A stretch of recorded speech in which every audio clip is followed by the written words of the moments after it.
And you talked about the number of cases that you close, the vast majority, we'll say 60 to 70% that you're going to close. Can you just talk me through the time frame? Because when you receive that letter and the horror that that invariably is met with by the member, what they then tell me about is that the great distress at the length of time. And I know you've worked hard to try and reduce that time, but can you just talk me through the average time frame?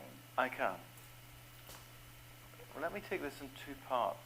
I said earlier that we are what's called a creature of statute. That means much of what we do is actually governed by an Act of Parliament. The first one was 1858, the most recent one 1983, and we're answerable to Parliament.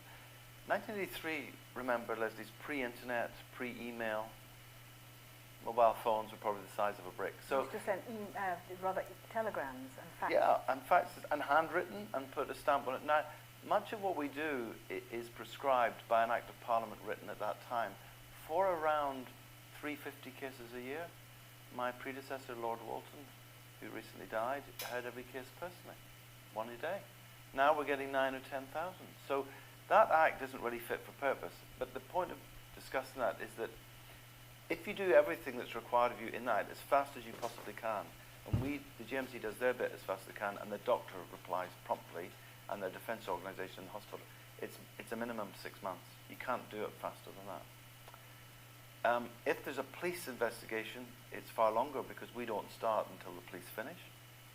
So the second part of my answer, to try and get round that, we've been developing something called provisional inquiries, which is where a senior examiner looks at a case and thinks, if we could get one witness statement, or actually if we could get hold of this person's CV, perhaps we could dismiss this very quickly. We just need a single piece of evidence.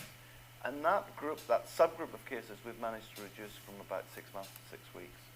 But it doesn't apply to all of them. If it's a complex case where you'd need several witness statements, or you need an expert obstetrician and gynecologist like yourself to give a view on the person's practice, it could end up being 6 months or longer, depending how complex it is.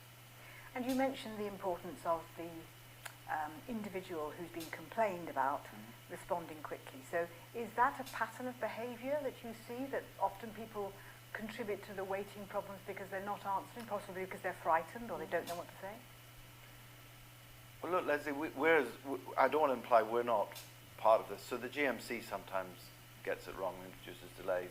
But equally well, we're not the only party. Definitely doctors, if I think back to my own cases, it's frightening. You're perhaps a bit paralysed initially. You talk to a colleague in denial. You talk to your medical defence organisation. If you're a member of one, about 13% or 15% of doctors who come before a tribunal are not a member of a defence organisation. So they're perhaps wondering, where will I get advice? Then there's the delay. They sometimes delay getting information from the hospital. So you've got to get copies of hospital records, or you've got to track somebody down who no longer works at the address where the patient's complaining about. And all of these things can introduce delays. So but we're not immune from that. We all need, I think, to work harder to try and do it as quickly as possible.